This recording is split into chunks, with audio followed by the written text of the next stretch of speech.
and that was environment alignment. The difference was immediate. Women responded differently before I even opened my mouth. Their nervous systems relaxed a bit faster. The interaction started on a higher baseline. The environment did the heavy lifting. At the same time, I stopped treating every woman like a potential hookup. I started befriending women instead of chasing them like a thirsty idiot.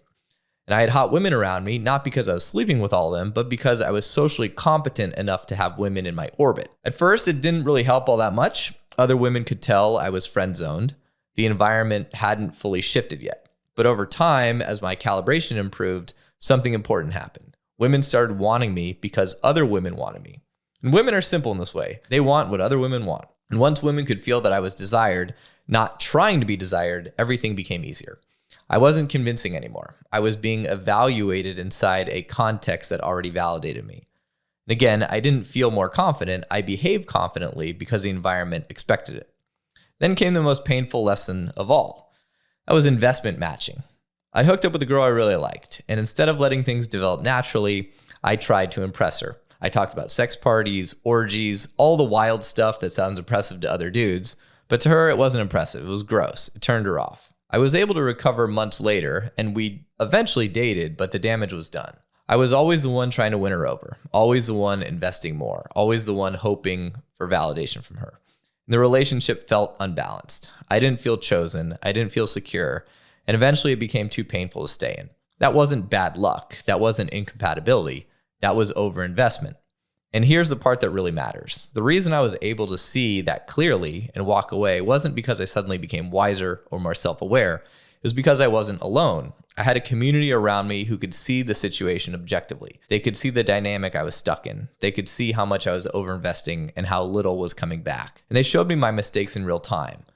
And without that environment, I would have rationalized everything. I would have explained it away. I would have told myself this was normal, relationships are just hard, and this is what commitment looks like. If I had been a solo operator, I probably would have married that girl and slowly accepted a life where I felt unseen, undesired, and quietly miserable. A sexless marriage of pain justified by stories I told myself. Instead, the environment broke the illusion for me. It forced me to see reality instead of the version of reality that protected my ego. Once again, the pattern was obvious. Same man, new environment, different outcome. The belief about doing more didn't disappear because I read something. It disappeared because the environment punished it so clearly that I couldn't ignore it anymore. In real social environments, you see patterns instead of anecdotes. You see what happens when someone collapses emotionally too early. You see how attraction dies when effort is used to buy certainty. Women don't fall in love on your timeline. They develop interest slowly. Curiosity, comfort, attachment, investment, all of that ramps over time. So the real skill isn't doing more. The real skill is getting on her radar, creating a real connection, and then matching her level of investment in real time. If she's at a 3 and you're acting like you're at a 9, you don't look romantic. You look anxious. You look needy. You look like you don't have options. That's why the guy who doesn't care sometimes wins. Not because women love being treated badly, but because he isn't overinvesting. He isn't collapsing emotionally. His behavior communicates, I'm good either way, which gives her room to come towards him. The lesson isn't to care less. The lesson is to stop investing ahead of her. Let her catch up. Let her choose. And as she invests, you invest. That wasn't a mindset shift. That was an environment teaching me a rule because breaking it stopped working. And I see this with clients constantly. I had a client named George who was stuck in LA. He was doing everything right, day game, online dating, effort, disciplined. He was miserable. He was depressed. He was burned out. And nothing changed until the environment changed. George found a way to work remotely and moved to Colombia. And yes, that matters, of course. Different market, different women, different baseline expectations. But here's what didn't change. George didn't suddenly become a different man. He didn't reinvent his personality. He didn't discover new discipline or motivation. He entered an environment that rewarded behaviors that were invisible or punished in LA. In Colombia, he linked up with other guys from my group. They weren't cold approaching. They were running Instagram funnels, bringing women into a shared social circle and leveraging each other's social proof.